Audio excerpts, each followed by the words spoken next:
Did you hear that Niger, Mali, and Burkina Faso, the Sahel countries under military juntas, have decided to form an African empire? But what does that really mean? Well, after we saw coups in Niger, Mali, and Burkina Faso, everyone believed that juntas would collapse. Western countries tried their best to pressure them into submission, but things backfired. Instead of being alienated and isolated, these three Sahel countries have come closer than ever. But that's not it. They are forging an African empire where they will open borders, form a confederation, and have their own NATO-like military, European Union-like openness, and G20-like monetary alliance. So, what are the real plans, and how will they make an African empire in the Sahel region? Let's find that out.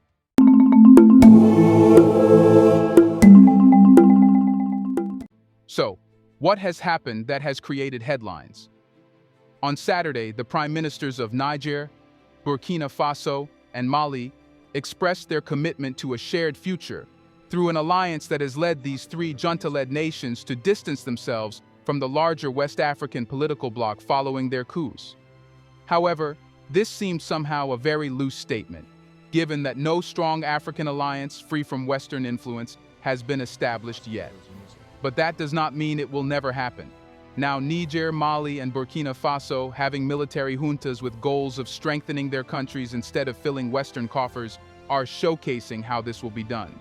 You should know that since 2020, all three neighboring states have been under the rule of military officers who seized power in coups. This has created a divergence with the rest of the economic community of West African states, ECOWAS, which is urging them to return to democratic rule. Just recently, very strong statements were given by these countries as civilian leaders. Burkina Faso's prime minister said that at this point we declare that, whether you are from Mali, Niger, or Burkina Faso, we share the same destiny. He further said that these three countries are moving forward together. This conveys a very strong stance of the three military juntas, who have planned to go to all extremes to ensure their country's existence and sovereignty. He further said that it is our responsibility to take charge of our destiny. This clearly shows that all three countries and the leadership in them want all policies to be made in the Sahel region, not behind the closed doors of the Western powers. A day earlier, the three prime ministers appeared before a large crowd celebrating the recent complete withdrawal of French troops from Niger. Demonstrating independence from France and ECOWAS, the three countries have sought to build closer security, political, and economic bonds through a new union named the Alliance of Sahel States, AES. The Malian prime minister said that AES was born. If you notice, it all started with safety issues. Today, collaboration between our three armies has reached an extremely high level of integration. And that scares some people, he said. This clearly hints toward the Western powers, who have always tried to structure systems that benefit the West in every case.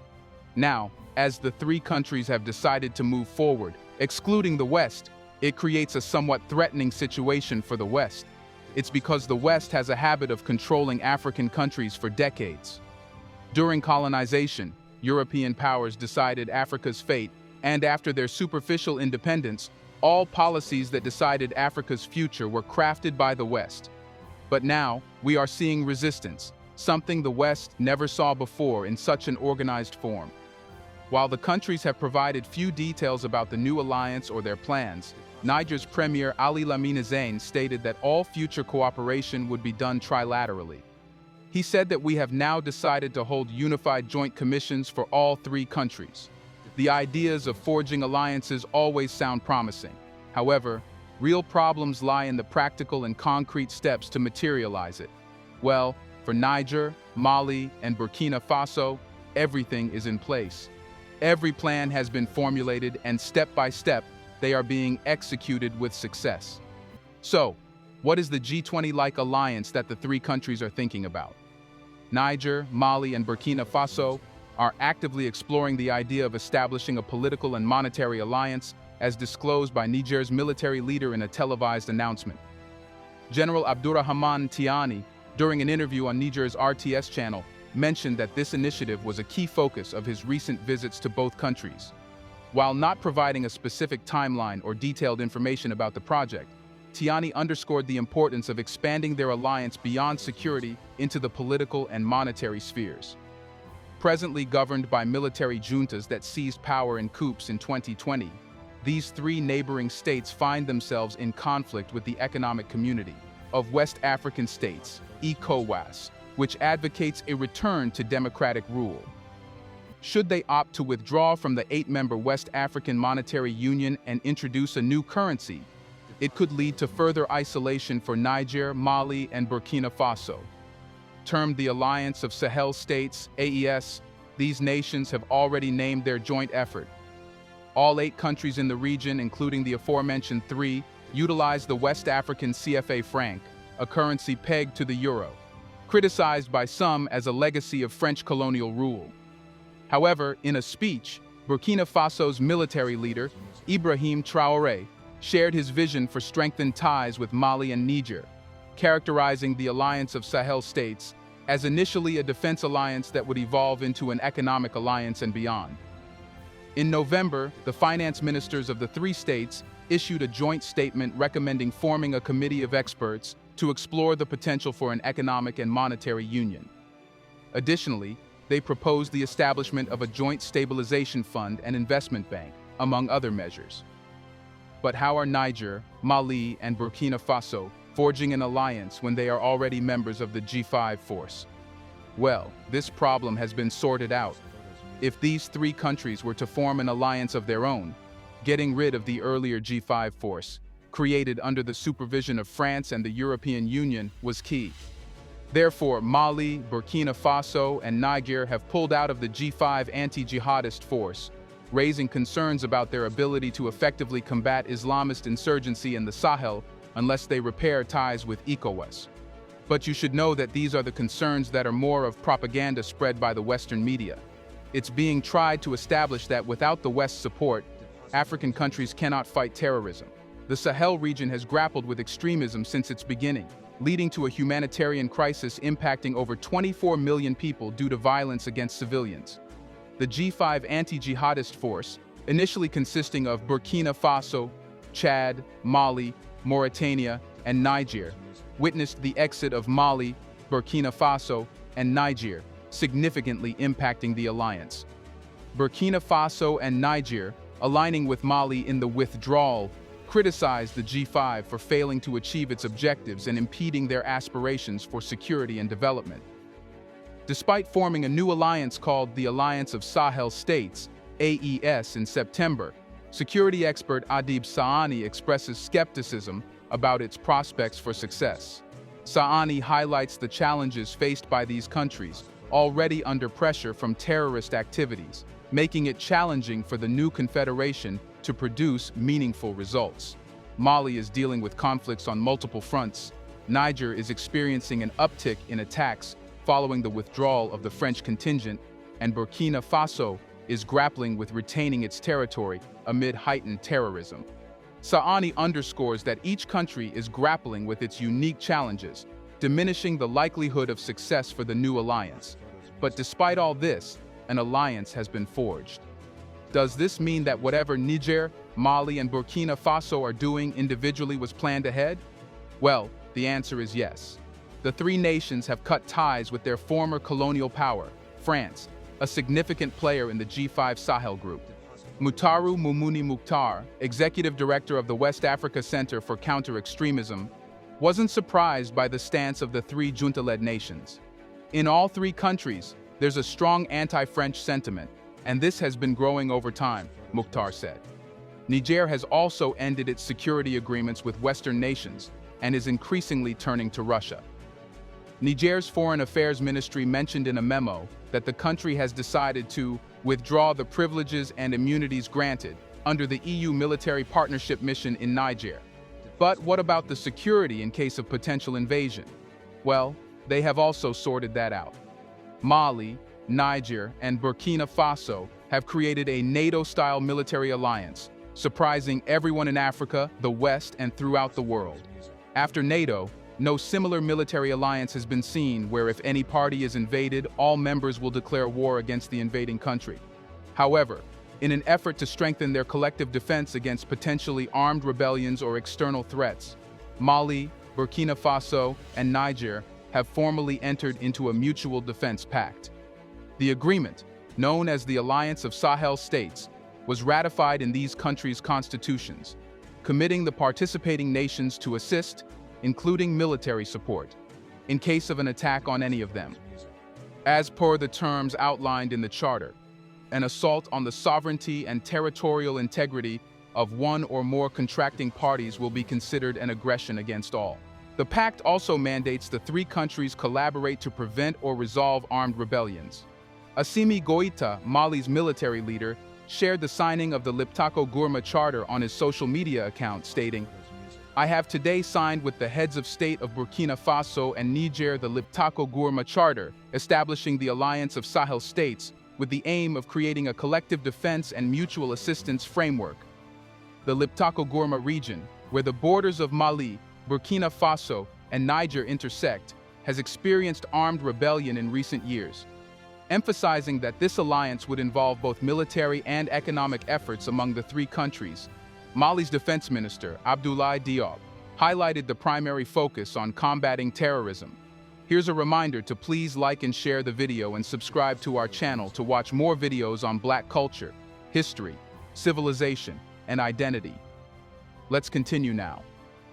ECOWAS, the West African regional bloc, initially threatened military intervention in Niger following the coup, but has tempered its war rhetoric in recent weeks. Mali and Burkina Faso responded by warning that any such intervention would be considered a declaration of war against them. But what about the EU-like alliance plan of these states?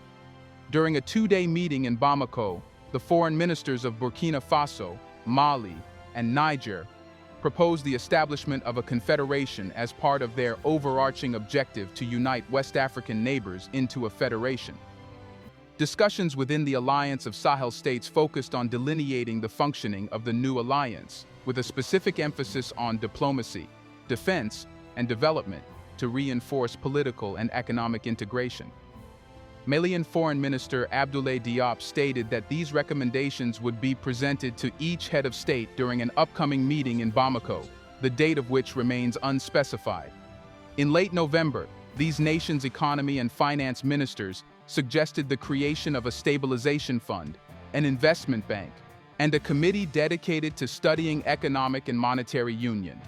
In mid-September, the military leaders of Mali, Burkina Faso, and Niger inked a mutual defense pact called the Liptako Gourma Charter, leading to the establishment of the Alliance of Sahel States, AES. The recent proposal for a confederation builds upon these earlier developments, aiming to bolster military and economic integration among the three nations. However, security experts express doubt, interpreting these actions as more of a political maneuver to legitimize junta rule amidst sanctions from ECOWAS. Nate Allen, an associate professor at the Africa Center for Strategic Studies, perceives the partnership as an effort to entrench and legitimize their military governments rather than effectively addressing violent extremism. Critics argue that the alliance falls short of addressing the underlying causes of extremism, such as socioeconomic grievances, human rights violations, and climate change. However, it should be known that these can only be resolved once these countries put concrete security in place. After that, the underlying causes can be addressed. The opposite approach focuses on removing the underlying causes, which are longer and illogical. It's because if it's right, why didn't Western countries help countries like Afghanistan, Iraq, and African countries to end poverty rather than killing people? That's when the Western experts are silenced. In Niger, where violence had decreased before the coup, the junta is prioritizing military cooperation with Russia, nullifying agreements with the European Union. This includes revoking deals related to the EU military partnership mission and the EU civilian capacity building mission. Additionally, the junta recently canceled a contentious pact aimed at curbing migration to Europe, signed in 2015, signaling a shift in foreign relations. But what more are these three countries doing collectively? Mali and Burkina Faso have taken tangible actions to express solidarity with Niger amidst concerns about potential military intervention by the Economic Community of West African States, ECOWAS. In response, both countries have deployed warplanes to Niger, according to a report from Niger's state television. The televised report highlighted the collaborative efforts of Mali and Burkina Faso, underscoring their commitment to supporting Niger. It specifically emphasized the deployment of Super Tucano fighter jets within Niger's borders as a concrete demonstration of their dedication. Earlier, all three countries requested the withdrawal of French troops from their territories. This decision stems from dissatisfaction with the perceived effectiveness of French counter-terrorism operations, a growing anti-colonial sentiment, and the desire for greater autonomy, coupled with domestic pressure to assert national sovereignty. There is also a noticeable shift in foreign relations, with the three countries increasingly engaging with global actors, such as Russia and China. This shift is attributed to pursuing alternative security partners and military equipment, and exploring diversification in economic and political partnerships. Everything happening precisely one after the other in these three Sahel states suggests that they are part of the bigger plan. Instead of becoming isolated African states, Niger, Mali, and Burkina Faso decided to join each other's hands. Hence, even before the world came to know about the possible alliance between the three countries, they were already in contact. Policies and strategies were being discussed, and green signals were given. In other words, when Mali asked French troops to leave, it was decided after a comprehensive discussion with the military leaders of the three juntas. The same is true for Mali's order to UN peacekeepers to leave the country and Niger's intention of kicking out French troops and officials. In other words, what's happening in these countries are not isolated events, but the ones carefully thought and executed. This shows that the decisions were not made randomly, but very precisely to reach a point where the three Sahel states have reached now. To sum it up, recent headlines concerning Niger, Mali, and Burkina Faso reveal a strategic alliance established by their military-led governments. Despite the initial vague commitment to a shared future, their actions, such as distancing from the larger West African political bloc and forming the Alliance of Sahel States, clearly indicate a shift away from Western influence. This shift is evident in their choice to withdraw French troops and cultivate closer ties with global players like Russia and China. The establishment of a NATO-style military alliance, the Liptako-Gourma Charter, and a proposed confederation shows their commitment to prioritize collective defense, political unity, and economic integration in the Sahel region. Leaders of Niger, Mali, and Burkina Faso have presented a united front, underscoring their dedication to shaping policies independently, free from Western interference. The recent deployment of warplanes to Niger and the celebration of the complete withdrawal of French troops highlight their pursuit of autonomy and a desire to strengthen regional ties. While the AES explores the potential for a political and monetary alliance, including discussions about a new currency, concerns have arisen about potential isolation from the West. The dissolution of the G5 and jihadist force further emphasizes their determination to chart an independent course, addressing regional security challenges without reliance on external powers.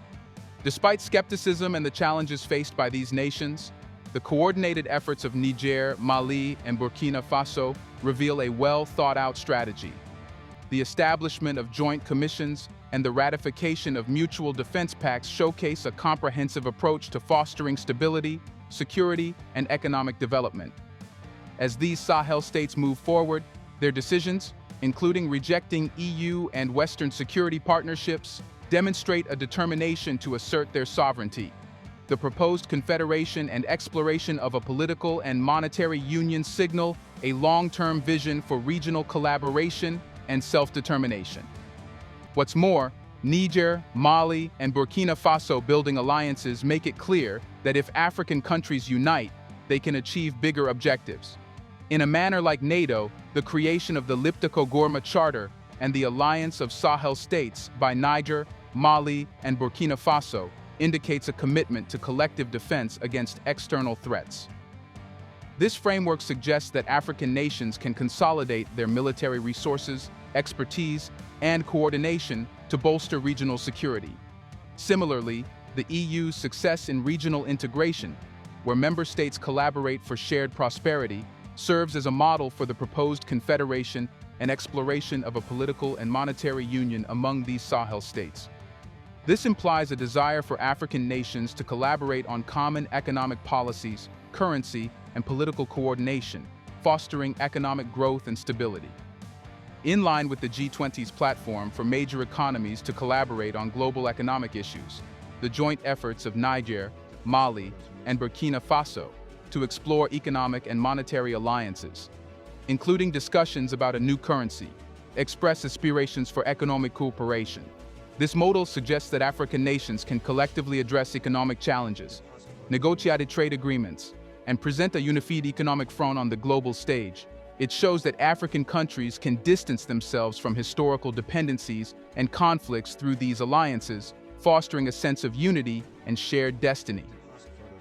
Drawing inspiration from successful global alliances, the vision is for African nations to open up to each other, collaborate on various fronts, and collectively prosper, enriching one another instead of relying on external power.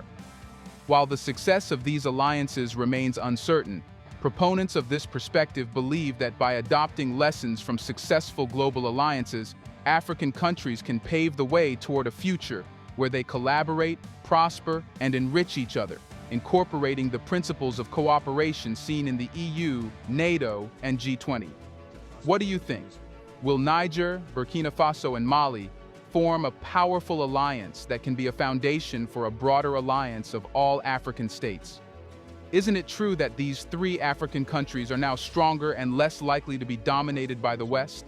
In the comment section right below, let us know your thoughts on what might happen in the near future for these Sahel states. Do you want to watch more videos like this one? If yes, subscribe to our channel and press the bell icon next to it. We have decided to bring videos on something nobody talks about: the Black culture, civilization, history, and evidence about how glorious Blacks have been. Thanks for watching, and until the next video, stay tuned.